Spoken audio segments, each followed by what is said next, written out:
NASA का Artemis 2 mission सफलतापूर्वक पूरा हो गया है। 10 दिन की ऐतिहासिक चंद्र यात्रा के बाद चारों अंतरिक्ष यात्री 11 अप्रैल को धरती पर लौट आए हैं। आर्टेमिस 2 टीम को प्रशांत महासागर में सुरक्षित लैंडिंग कराई गई है। यह मिशन कई मायनों में ऐतिहासिक रहा और भविष्य में चंद्रमा पर अस्थायी मानव उपस्थिति की दिशा में बड़ा कदम माना जा रहा है। ऐसे में ये जानने को सभी इच्छुक हैं कि 10 दिनों तक चारों यात्रियों ने क्या क्या किया। दरअसल अंतरिक्ष यात्रियों के वापस लौटने पर नासा ने अंतरिक्ष यान की लैंडिंग का वीडियो शेयर किया। इसके साथ ही एक्स पर लिखा, रीड, विक्टर, क्रिस्टीना और जेरेमी, आपका घर में स्वागत है। आर्टेमिस 2 एस्ट्रोनॉट्स 11 अप्रैल को अमेरिकी समय के अनुसार रात 8:07 पर धरती पर उतर गए हैं, जिससे चांद के चारों ओर उनका ऐतिहासिक 10 दिन का मिशन खत्म हो गया है। पहले यह मिशन फरवरी में निर्धारित था, लेकिन हाइड्रोजन ईंधन रिसाव के कारण इसे टालना पड़ा। रिसाव ठीक करने के बाद हीलियम प्रेशर लाइन में रुकावट आ गई, जिसके चलते रॉकेट को पिछले महीने के अंत में फिर से मरम्मत के लिए ले जाना पड़ा।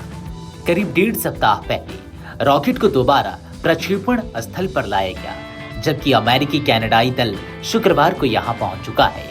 यह मिशन ऐतिहासिक अपोलो कार्यक्रम से अलग है, जिसके तहत 1968 से 1972 के बीच केवल पुरुषों को चंद्रमा पर भेजा गया था। 53 साल बाद अब चंद्रमा पर जा रहे आर्टेमिस 2 के दल में से एक महिला भी थी, जिसका नाम अश्वेत अंतरिक्ष यात्री और एक गैर अमेरिकी सदस्य भी शामिल है। नासा के पास आर्टेमिस 2 के प्रक्षेपण के लिए अप्रैल के पहले 6 दिनों का समय था। यदि इस दौरान प्रक्षेपण नहीं हो पाता तो नासा को अप्रैल के अंत तक इंतजार करना पड़ता। हालांकि नासा ने इसी समय में आर्टेमिस 2 का सफलतापूर्वक प्रक्षेपण किया। यह 50 साल से ज्यादा समय बाद पहला मानव युक्त चंद्र मिशन रहा। यह मिशन 2 साल में चांद पर उतरने की नासा की कोशिश की शुरुआत है।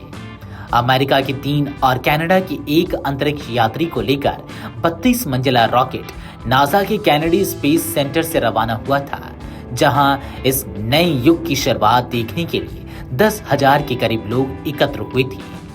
आसपास की सड़कें और समुद्र तट भी लोगों से खचाखच भरे हुए थे, जिससे 1960 से 70 के दशक के अपोलो चंद्र अभियानों की यादें ताजा हो गई। यह चांद पर स्थायी मौजूदगी स्थापित करने की दिशा में नासा का अब तक का सबसे बड़ा कदम है। चलिए अब आपको बताते हैं कि 10 दिन में आखिर क्या क्या किया गया। अंतरिक्ष यात्री अपनी 10 दिवसीय यात्रा के पहले 25 घंटे पृथ्वी के करीब ही रहे। पृथ्वी के चारों ओर कक्षा में कैप्सूल की जांच करने के बाद मुख्य इंजन चालू किया, जो उन्हें चंद्रमा तक ले गया। वे ना तो चंद्रमा पर रुके और ना ही उसकी परिक्रमा की, जैसा कि अपोलो 8 के पहले चंद्र यात्रियों ने 1968 की क्रिसमस की पूर्व संध्या पर किया था। उनका कैप्सूल चंद्रमा के पास से गुजरा और उससे 6400 किलोमीटर आगे बढ़ने के बाद यू टर्न लेकर सीधे प्रशांत महासागर में उतरा। इसी के साथ वे सबसे दूर तक जाने वाले इंसान बन गए। आर्टेमिस 1 के प्रक्षेपण के बाद से 3 साल से अधिक समय बीत चुका था। उस समय आर्टेमिस 1 कैप्सूल में कोई भी मनुष्य सवार नहीं था। उसमें जीवन रक्षक उपकरण और पानी की व्यवस्था करने वाला यंत्र एवं शौचालय जैसी अन्य आवश्यक सुविधाएं मौजूद नहीं थी। ये प्रणालियां आर्टेमिस 2 के जरिए अंतरिक्ष में पहली बार इस्तेमाल हुई, जिससे जोखिम ज्यादा था। यही वजह थी कि नासा ने वाइजमैन और उनके दल को चांद की ओर 4 दिन की यात्रा और 4 दिन की वापसी यात्रा पर भेजने से पहले पूरा 1 दिन इंतजार किया। Video desk Amar Ujala dot com. अगर आप ये वीडियो YouTube पर देख रहे हैं तो हमारे चैनल को सब्सक्राइब कर बेल आइकन दबाएं और Facebook पर देख रहे हैं तो हमारे पेज को लाइक करें।